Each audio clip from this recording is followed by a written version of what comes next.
Hello, my name is Aiden Roy. This is my creative critical reflection for ACE Media Studies. Today we're going to be cooking some teriyaki pork chops with sweet potatoes and green beans. So the first thing you're going to need when you do this is to obviously marinate your pork in the said teriyaki sauce.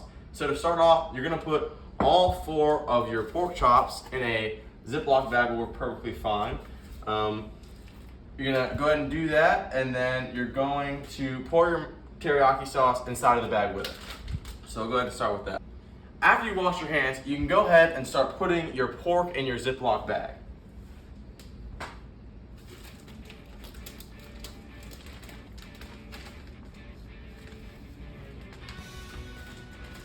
After shaking up your teriyaki sauce, you're going to want to pour it into the Ziploc bag so it can marinate with meat. Now we're going to want to go ahead and put this in the refrigerator for about an hour. So how would you say your product uses or challenges conventions? So my product was a film that I made with my group for the ACE Media Final Task, and I feel that my product both challenged and followed the normal conventions of a movie in this specific genre. To start off, I feel like that we followed the conventions by using things like color correction, also known as color grading. Now, our movie uses this color correction to kind of make it more immersive in the time period that it takes place. Nowadays, we have phones and high-tech cameras that make things look nicer, but films at that time period didn't necessarily appear as how they appear today. So with this movie taking place in the early 2000s, we wanted to make sure that the movie can appear as such, which other movies in this genre and this time period do, so we followed the conventions of a movie by doing so. You can see some examples of that next to me here. We really tried hard to make sure we can get that immersive feel.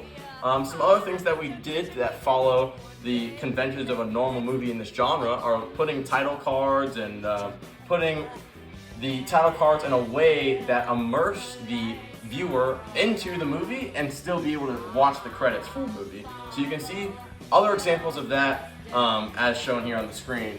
And that's something that we worked really hard for, but some of the ways that we ran into problems where we had to challenge the conventions were during problems like our budget. We obviously are not a huge production company like Disney, so we really had to work hard to make sure our budget did not affect the movie. But we did have some issues with our acting. Obviously, professional companies have high-grade, high-paid actors to make sure that they are really good in what they do. We obviously had to use my friends who aren't the best actors. However, that led to us having to challenge one of the conventions of the dialogue of movies. Usually this dialogue is kind of more complex and really has more of an impact on the opening sequence of the movie, but we kind of had to work around that because our acting wasn't super strong in our friend group. So we really dedicated a lot of our time trying to work around that, and overall that's the major convention that we had to face. And overall in the production, we realized that having not as large of a budget as other movies really challenged our way to approach the conventions of a movie in this genre. And how would you say your product represents social groups or issues?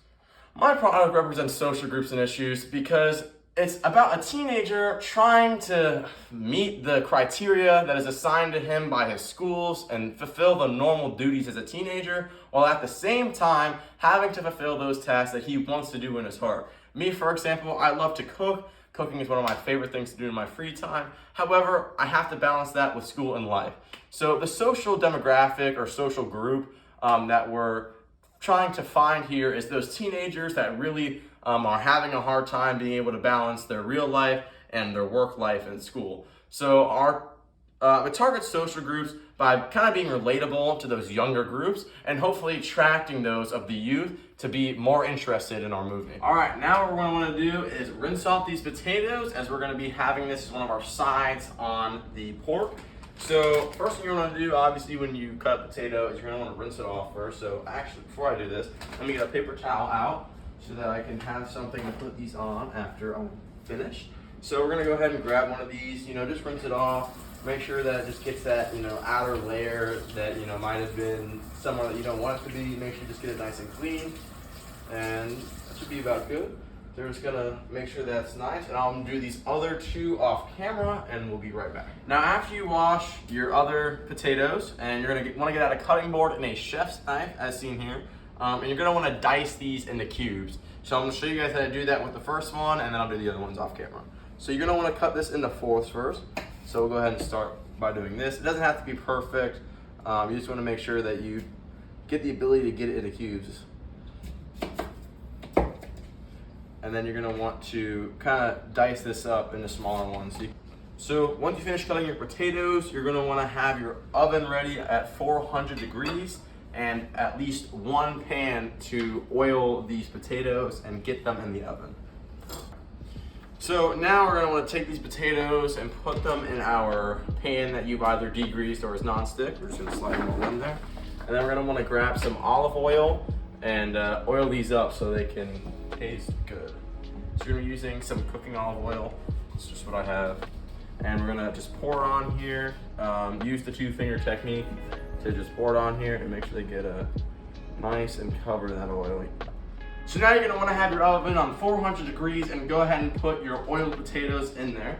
So go ahead and set those in there. We're gonna wanna set the timer for about 20 minutes. And after you set this timer, you're gonna check these and stir them around after the 18 minutes is complete.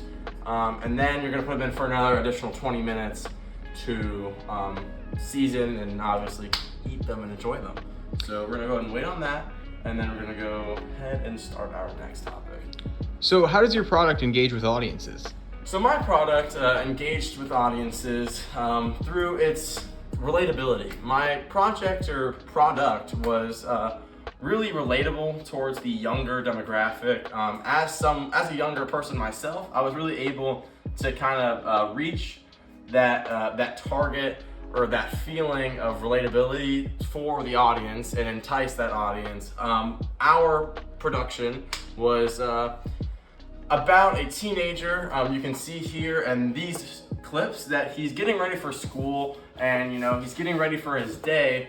But as you saw in the beginning of the film, the actor was doing what he loved. He was working on his car. For many others, like I said, it can be anything, whatever you enjoy doing in your free time, and then having to balance that with school.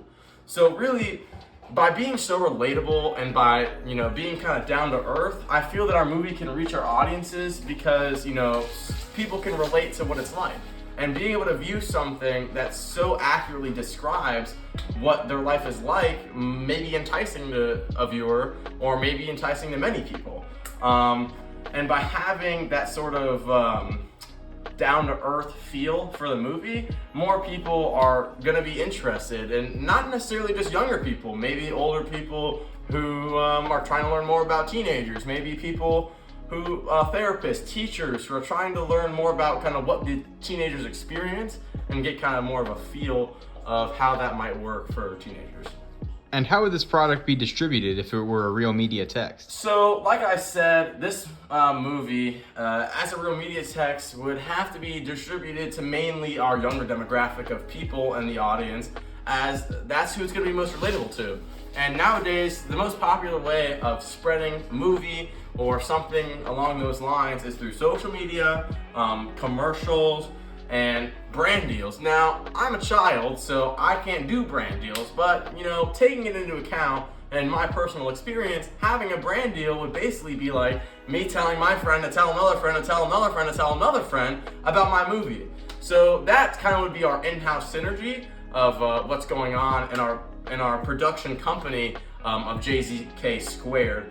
We would be using our resources in our friend group to spread the word to their other friends to overall work on the advertisement. As Real Media text, that would be our use of synergy. And overall, our advertisement would have to be social media. We would go around, do brand deals with fast food restaurants, as we saw with other movies and production companies partnering with fast food chains to promote their films that are coming out soon. As Real Media text, our film, I feel, would have a little more in-depth storyboard. Like I said before, our storyboard was cut short to time constraints, unfortunately. And having that kind of more time and relaxation to be able to work on a movie and work on a film would be a lot more useful to be able to distribute this as Real Media Text, as this project was a little bit rushed towards the end. But I feel like as Real Media Text, overall, this would be distributed via more time-appropriate norms that would reach our target demographic of younger people or people interested about the. So now what we're gonna wanna do is put some green beans in a pan. I'm only feeding 3 people, so I'm only gonna do half of this bag. But you're gonna wanna put your green beans in a pan and olive oil those as well, and we'll stick those in the oven with the potatoes.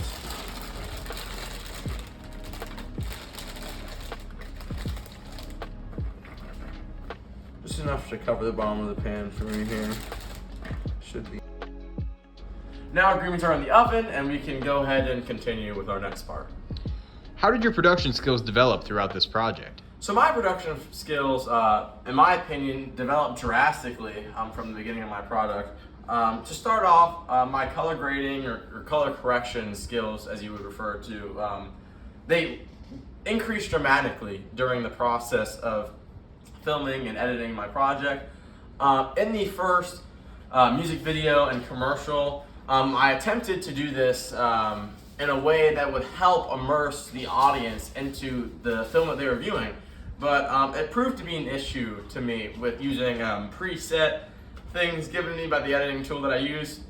So over time, I developed the acquired taste of how I want things to look, and I also developed the skill of what to tune and what to change to achieve that look. Over the period of editing, I feel like that I've almost perfected this skill with the color correction in the film that we just did and produced. As you can see here, another example of the color correction. It really just changes the way that the film is viewed overall. Another thing that I learned and pretty much mastered was text tracking, tracking text to a specific point when filming. This is an easy tool to help you immerse text, immerse title cards into your film.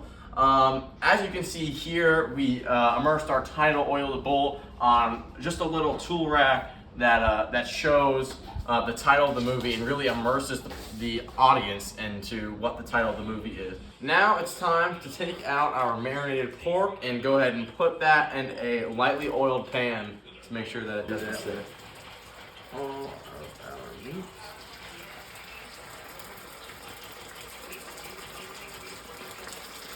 How did you integrate technologies, software, hardware, and online in this project? So I had the ability to integrate technology into my project in multiple stages of the project. So first off, during the filming process, we used new technology that you see in phones for our camera and audio purposes. You know, we've never really been at a point in our history where we've been able to use one device to film audio and visual parts of our project. And also during the editing process, we used, I used advanced software such as Adobe Premiere Pro and Adobe After Effects to produce the overall editing product that you see in the final result. That includes the text tracking. Adobe After Effects was a major assistance in being able to make that text tracking easier and making that be able to happen. So, and overall, having those advanced softwares such as Premiere Pro and After Effects, we're able to really just take our editing level to the next level. So by having these advanced technologies, we're really able to make sure that, you know, the desired outcome of our product is met. And using hardware and software and other technologies, we're able to store our data or our film that we got onto a computer to make sure that it doesn't get lost. So this is our finished product after we take out our green beans and cut up the meat. It looks delicious and my family is ready to enjoy.